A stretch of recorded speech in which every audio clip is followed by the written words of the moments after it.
BP, ano na lang, naiba tayo. Kasi mensahe na lang po BP sa mga supporters ni Tatay Digong. Kasi itong lugar na to, tinawag na nilang Duterte Park.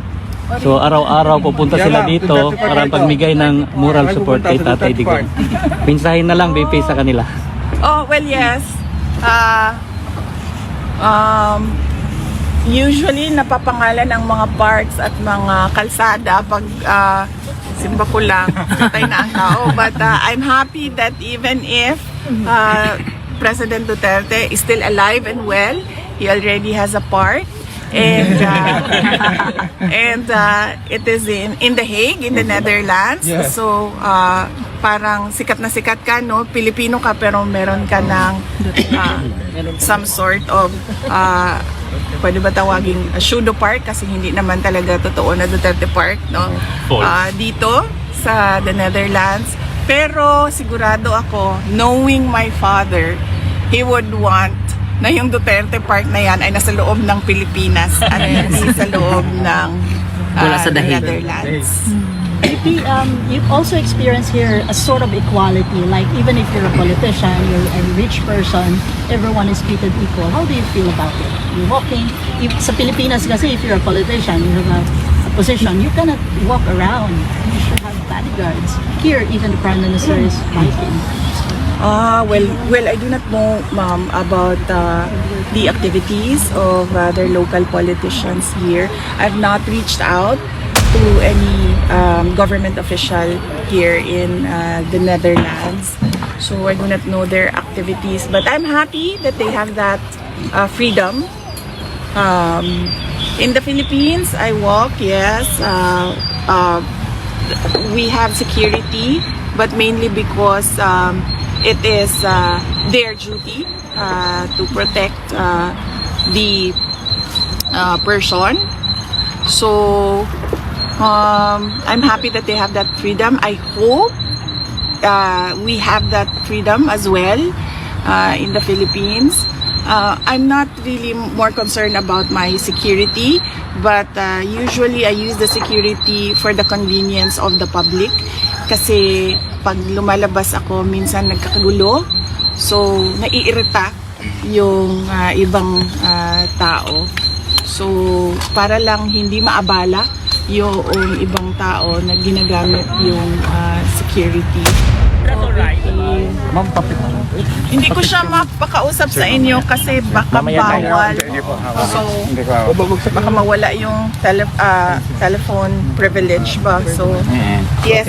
Narinig niya kayo. Narinig niya kayo and sabi niya na please extend to them my thank you and we should all hope for the best. Please extend to them my thank you and we should all hope for the best. And sinabi din niya na lahat ng everything that I did was for my country, whether that statement is acceptable or not. But that is my statement. Everything I did for my country.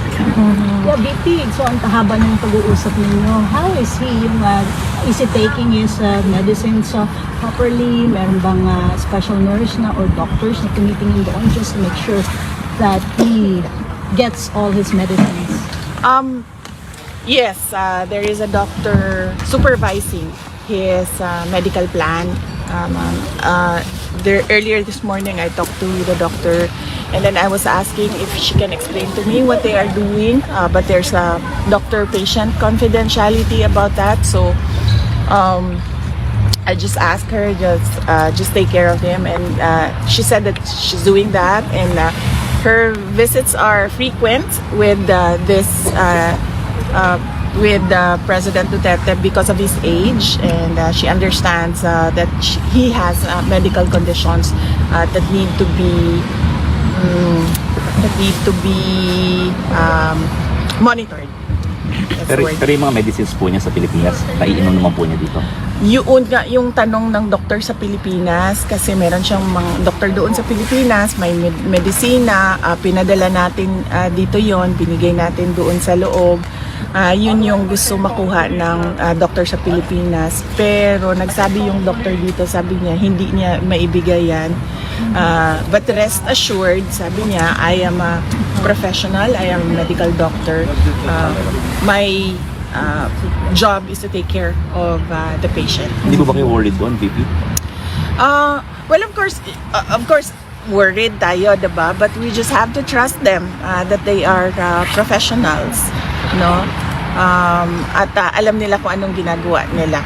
At nandoon naman na lahat ng records, no? Na-submit natin sa kanila kung ano yung mga ginawa ng mga lab tests, ano yung mga diagnosis ng mga doctors noon. So at least nakikita niya yung history, medical history ni Pangulong Duterte, and nakikita niya siguro ngayon kung ano yung mga nararamdaman, kung meron man, at makadecide siya kung anong mga gamot, kung kailangan man. But I understand from the lawyers, unlike daw sa Pilipinas at sa Amerika na mahilig magbigay ng gamot ang doktor, dito daw sa Netherlands, hindi daw ganyan yung doktor. Yes, very sila. Very conservative sila sa gamot. And I think siguro maganda din yon, no? Dahil nakita ko isang beses din yung doctor na kasama niya si Pangulong Duterte. Nung nag-request ako ng wheelchair, nagsabi yung nurse na ay hindi pwede kasi kailangan niya maglakad. And sabi ng doctor, you need to use your muscles. So ganun sila dito. Hindi tulad sa atin, no, na parang yung pag masakit ang ulo, diretso tayo inom ng paracetamol. So hindi ganyan dito. So we just have to trust their healthcare programs and then their professionalism.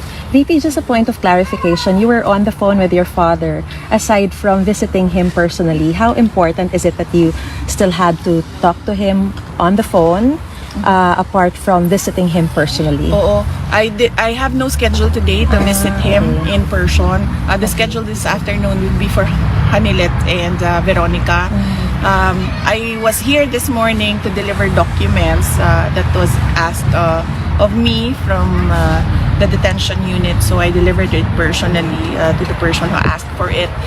And yes, so instead of in-person visit, I was allowed a phone call.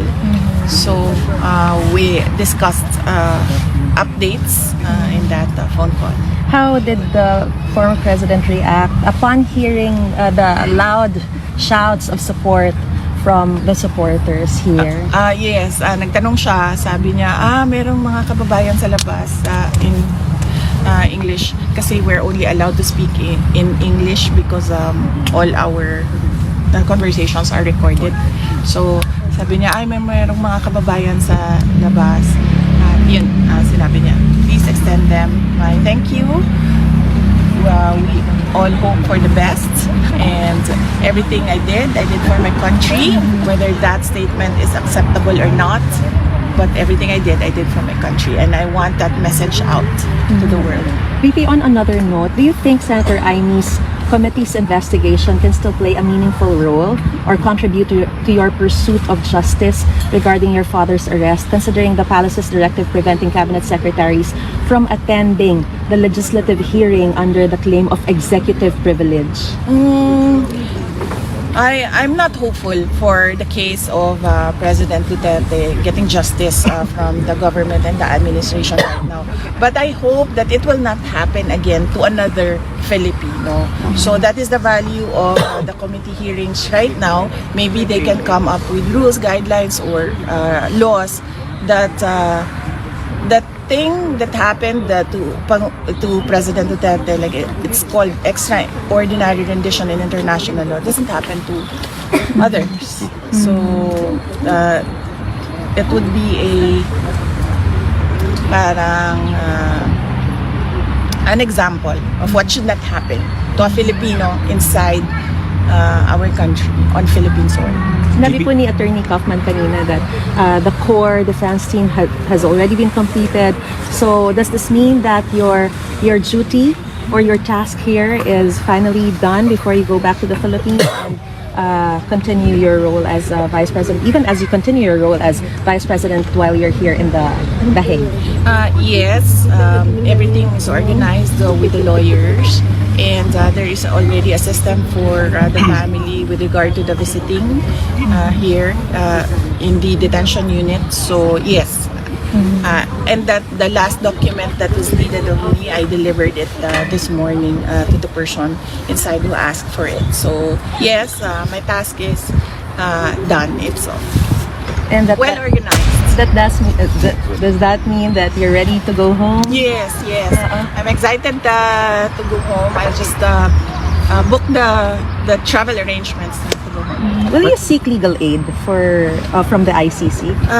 I do not know what the discussions of because there's lawyer-client privilege. No? So I do not know the discussions of Nick and Attorney Kaufman and the former president with regard to professional fees. Vice President, you say your father's message to the rest of the world is everything I did it for my country. How should the rest of the world interpret it? Is that an acknowledgement of responsibility, or can you help us understand what he means by that? Unfortunately, I cannot speak beyond his words. So I guess he expected that there will be different interpretations, because he said whether that statement is acceptable or not, that is my statement. So, but unfortunately, I cannot give you an interpretation, and I do not want to go beyond his words. We were cut during our interview a while ago about alliances. Yes, ma'am, sorry. Yeah. Alliances. So I discussed that with Senator Robin Padilla, because he's the remaining, because there were two of them before, the chairman, former President Duterte, and the president of PDP, and that is Senator Robin Padilla. And I was asking him what will happen to your campaign, and then he said that we will continue the campaign. And I was thinking of how I can help. I'm not part of PDP, but I was thinking how I can help them, since President Duterte is already inside the detention unit, and I'm still thinking about it, ma'am. Maybe on my travel back home, I will have time to reflect on what to do next and how to help the country through the campaign and the elections. Clarification lang, VP, dun sa pag-uwi niyo po sa Pilipinas, yung mga nabanggit niyo po to kanina in terms of gastos. Opo. Paano po ba yung gastos po dito? Sabi niyo kanina may mga nagbibenta na lang kayo ng gamit imbis na humingi ng donasyon. Can you please elaborate lang po yun? Oo, may nagtanong kanina kung paano daw yung gastusin namin na magkakapatid dito, dahil palitan kami sa pagpunta dito at pagbisita kay Pangulong Duterte. At nasabi ko kanina, sabi ko si Hanilat naman merong mga negosyo, long established way, several decades na siguro yung negosyo niya. At ako naman may trabaho, may other income din ako. Yung mga kapatid ko may mga trabaho din, may mga sweldo. At I'm sure meron din silang other income. So ang arrangement namin ay KKB o kanya-kanyang bayan. Hindi namin napapag-usapan. Hindi rin kami naghihingian ng pera. Napag-usapan namin na hindi tumanggap ng donasyon at hindi humingi ng tulong. So kung kailangan man na mag-dispose ng mga kagamitan para masuportahan yung mga pangangailangan sa pera, ay yun ang gagawin namin. Because kung napapansin nyo, yan yung natutunan namin sa tatay namin. At yan din yung discussion namin kanina, na huwag humingi ng tulong. But yun yung prinsipyo niya, pero hindi yun yung makakatulong sa kanya sa loob. Kasi sa loob, kailangan mo sabihin kung ano yung mga pangangailangan mo at ano yung nararamdaman mo, yung mga ganon. Sa doktor, like masakit ang ulo ko, hindi mo dapat tinatago, sinasabi mo, sasabihin mo sa guard, kailangan ko ng shaving cream, so ganon, mga ganon na mga bagay. Marami po nag-offer ng help na sa inyo in terms of financial? Well, wala naman. Well, gusto ko lang din malaman ng mga tao na hindi kami tumatanggap ng donasyon, hindi kami humihingi ng pera at wala po kaming inauthorize na kahit sino man na tumanggap on behalf of the family. Klaro yun sa aming magkakapatid. Yes. I suppose it was quite a long conversation on the phone. Yes, yes. Can you give us a bit more of a flavour? You say that he has that message to deliver. Is there anything else that you can reveal from that conversation? And how did you find his spirits? Well, he's in good spirits, yes, today. And he was referring to the visit of the lawyers this morning as well. There was a new lawyer introduced to him. She recently received her papers to be part of the team. And then, and then we discussed birthdays because in the family, many family members have birthdays March, April, and May. So we discussed birthdays, whose birthday is it today, and whose birthday is it on April 14, and whose birthday is it on April 10 and May 31. And then he gave his birthday wishes to everyone. And then well, he repeatedly said, and I told him I understand where you are coming from, and I totally agree with the urgency. He wants to go back to the Philippines. Sabi niya, I am an old man, I can die anytime, but I want to die in my country. And I told him that we understand that you want it now and it is urgent. And he said yes. And I told him that the lawyers are working every day on your case, and there is a lawyer every day visiting you, explaining what they are doing. How does he spend his days? Well, he said that he went to, I think there's a common room inside. So he mentioned that he went to the common room. And then, of course, there's a TV in their unit, so he watches the television. And then I told him, I reminded him to add daily outside walking and prayers to his daily activities. Is he getting used to Dutch food? Maybe, likely, or maybe the commissary or the kitchen inside is doing something for him, because I understand every meal has rice already. But he's confused about the sun. So he said he's telling me it's 8 p.m. and there's still sunlight. There's the sunrise and the sunset. So yes. And has he had contact with other detainees? I would assume yes, because he said that he went to the common room. That's what he called it, the common room. So I would assume there are other detainees there in the common room. Would he reconsider writing his own memoir? That is something that I told him the first few days that I was visiting him, just write a book. And then he said that, and I told him Rizal wrote No Limitangere and El Filibusterismo, and he answered me, at what age did Rizal write his book? Because I am 8 years old, and do you think I have the patience to? Still right. Yes. Pipi, kamusta daw po yung laundry ni tatay?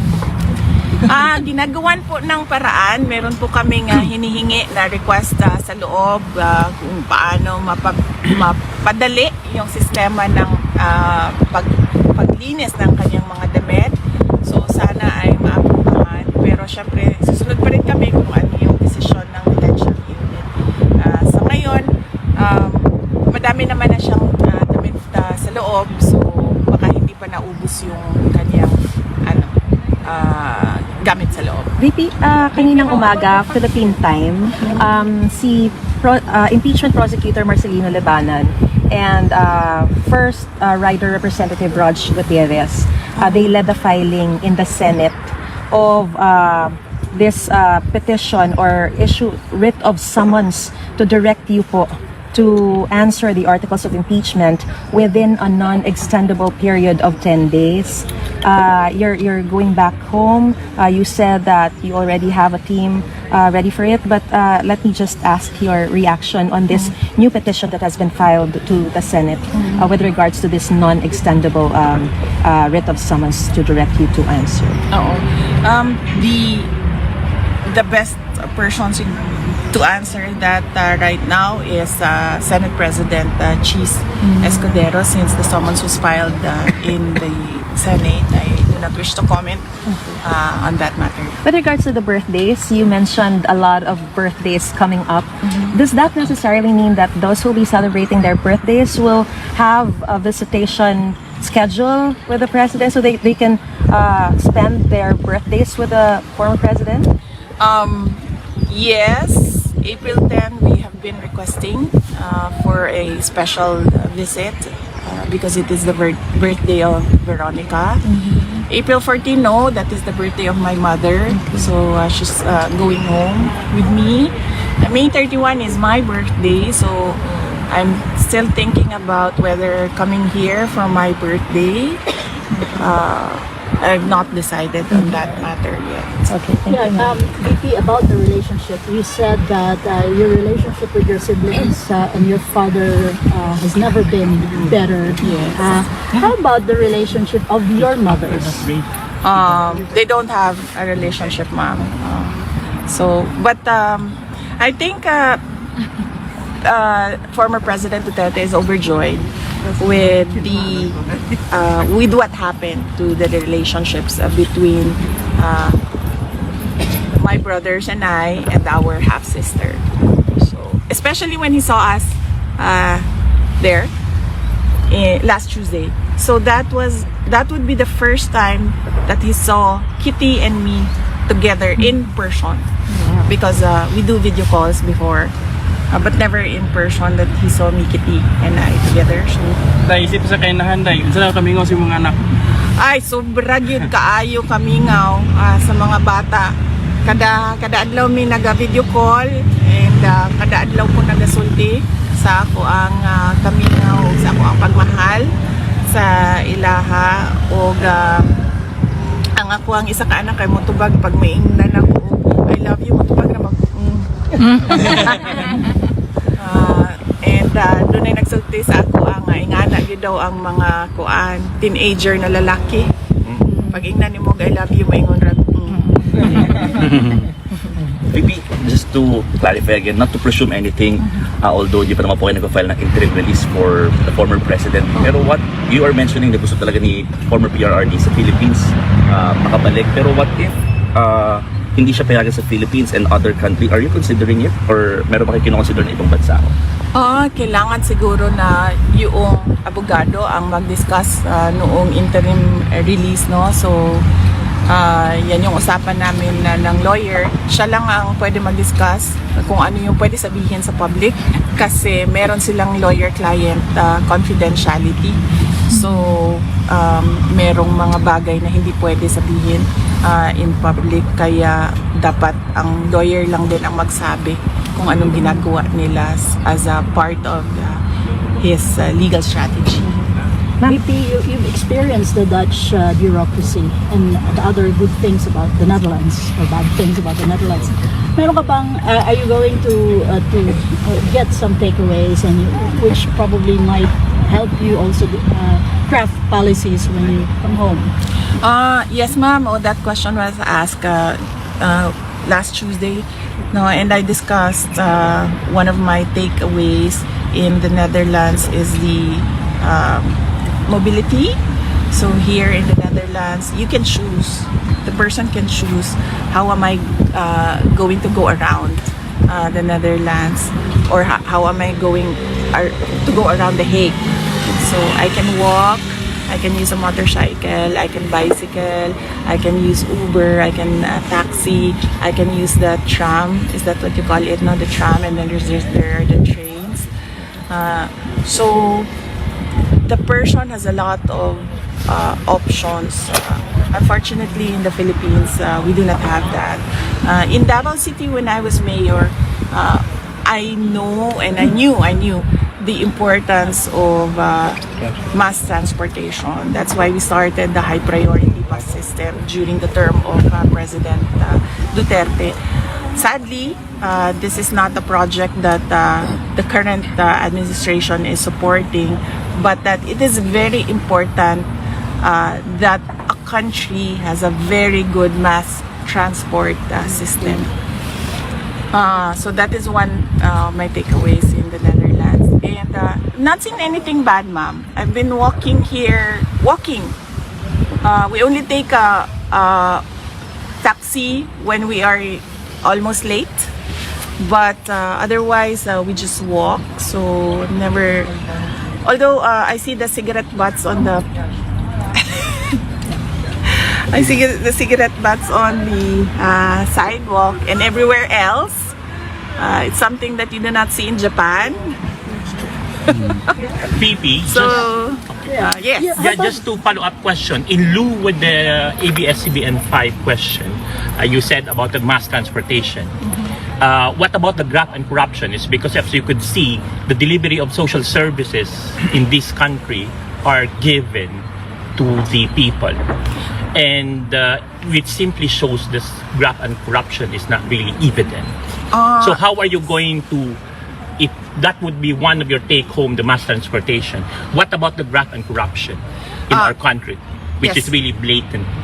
Yes, sir. As for now. I've not accessed social services here in the Netherlands, so I don't know how it works. But speaking of graft and corruption, it is really what you would call poison for a country. Yes. And in the graft and corruption index, we are high up there. The Philippines is high up there. We need to do something about it. In fact, I talked about it when I resigned from the Department of Education. The budget that we have is not put into good use, and we lose so much money dyan sa mga cuts na tinatawag. And you see it when they craft the budget, because like say for example, by my personal experience, the budget of the Department of Education, the school building program, the new construction, everything is divided among members of the House of Representatives, and they are not even implementers of projects. That is the job of the executive department. That is the job of the Department of Education. So why are they interested in taking money from school building construction and allowing them to identify the projects? And somehow there is no system where the Department of Education, the DPWH, and the recipient local government unit can check if there was indeed a new construction of the school building, and if there was indeed a new construction, if the construction was up to the standard of the construction of a school building. So that is an example, and that is my personal experience, and I'm sure there are a lot of other incidents inside the departments in the government where there is graft and corruption. So it's poison to a country, and it needs to be cut. It needs to be taken out so that the money of our resources are put to good use. BP, ano na lang, naiba tayo. Kasi mensahe na lang po, BP, sa mga supporters ni Tatay Digong. Kasi itong lugar na to, tinawag na nilang Duterte Park. So araw-araw pupunta sila dito para pagbigay ng moral support kay Tatay Digong. Mensahe na lang, BP, sa kanila. Oh, well, yes.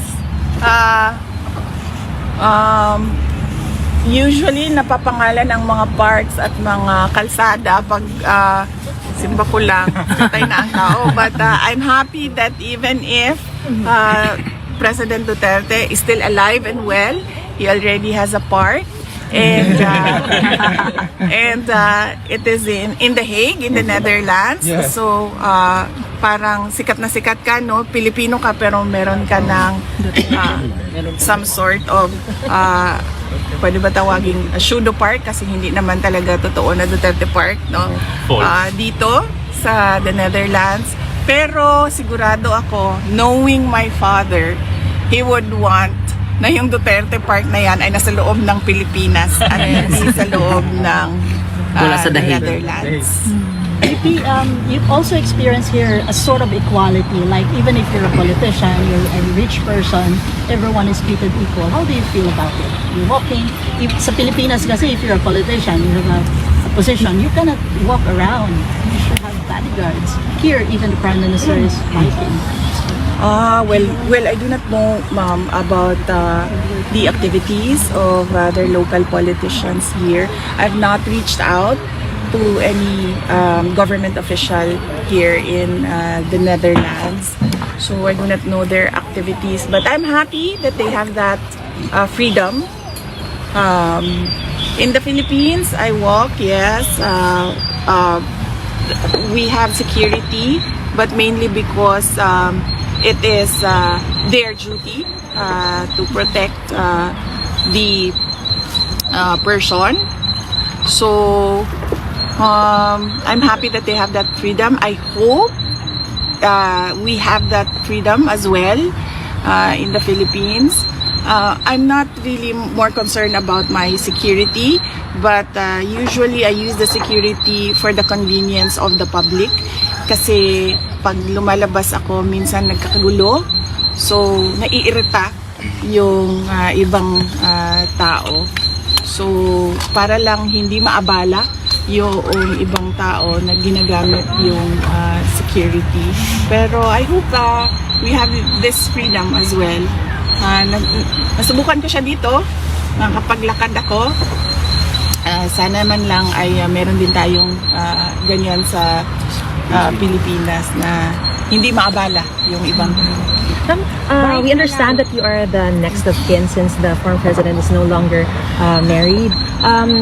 But will there be anyone who will be given the right to conjugal visit, which according to the law of the ICC would be given more time as compared to the other visits? For my peace and security, I will not answer that question, ma'am. If you have the opportunity to ask that of the former president, you can ask him who he wants to have. Sorry, let's go na. Bye-bye. Bye-bye. Thank you, BB. Yes, sir. Picture, Sa Sunday ba? Oo. For PDP, no? For PDP. Opo. Mensahe lang sa mga supporters dito, no? Opo. KOGC o mga supporters ng PRRD para sa PDP. Okay, sige.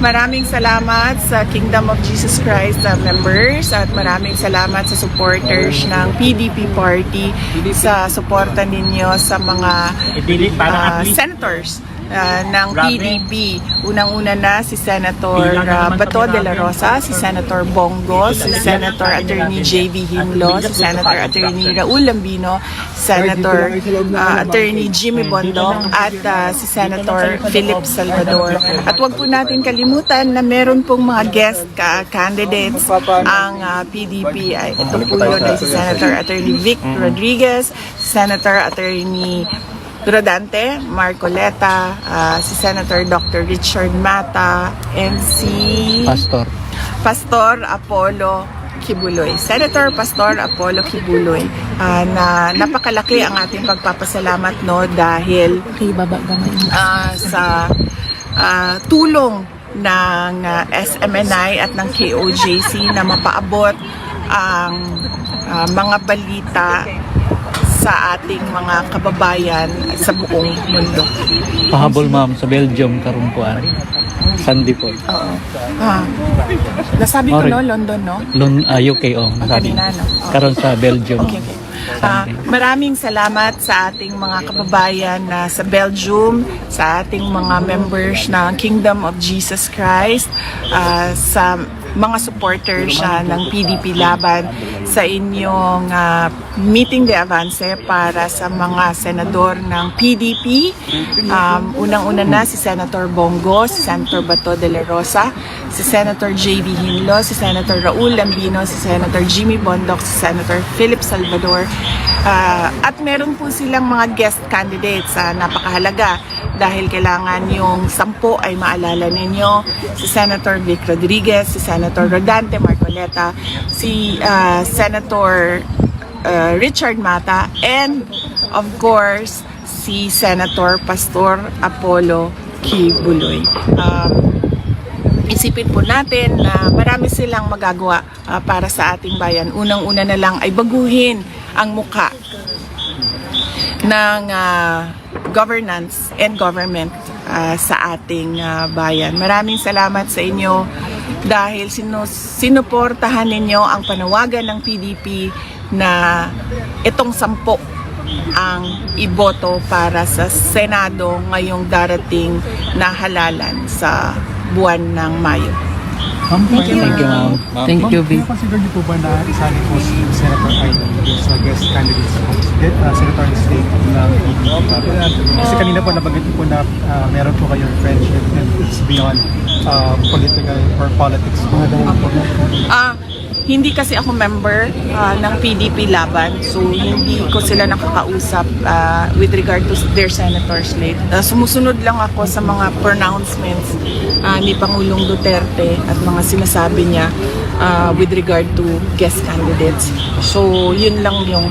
Would you welcome po if ever po na natanggap mo or pulling po si Senator Aimee as a guest candidate po ng PDP Laban? Well, I cannot really speak for PDP, no? Siguro, discuss natin yan kung meron ng agreement si Senator Amy Marcos at ang PDP Laban. So ngayon, wala pa akong update. Antay ako ng balita galing kay Senator Robin Padilla. Tsaka pag uwi po ninyo, makakakuha po ba kayo ng phone call kay President Duterte? Katulad po na nangyari sa inyo. Yes, sinabihan ko siya kanina, sabi ko kung pwede ba siyang tumawag everyday. Tapos sasabihin niya daw sa guard kung pwede tawagan ako. Yes. Sinabi ko sa kanya, my phone is open 24 hours a day. The detention unit knows my phone. It's isa lang ang number ko since 2004. So yan yung pwede niya tawagan. At sabi ko, it's 24 hours a day. Pero meron lang kasi silang allowed time para tumawag. Kaya sinabi ko sa kanya, please ask them that you want to call me every day. So ako na yung nagsabi sa kanya na you want to call me every day. Hindi ko lang alam kung gusto niya. But, well, yes. That phone call was probably the longest in my 46 years, no, with my father. That phone call was probably the longest. Ilan yun? Almost 30 minutes. Half an hour. Oo, almost an hour. Niyakap po ninyo yung phone naman kanina. Oo, niyakap ko na. Kasi sumasandal na ako sa puno para ma-relax yung paa ko. And it's good to hug trees, no? You get their energy. Except that, well, buhay pa itong tree na to, so okay lang siya. Thank you. Thank you, ma'am. Thank you. Have a safe trip.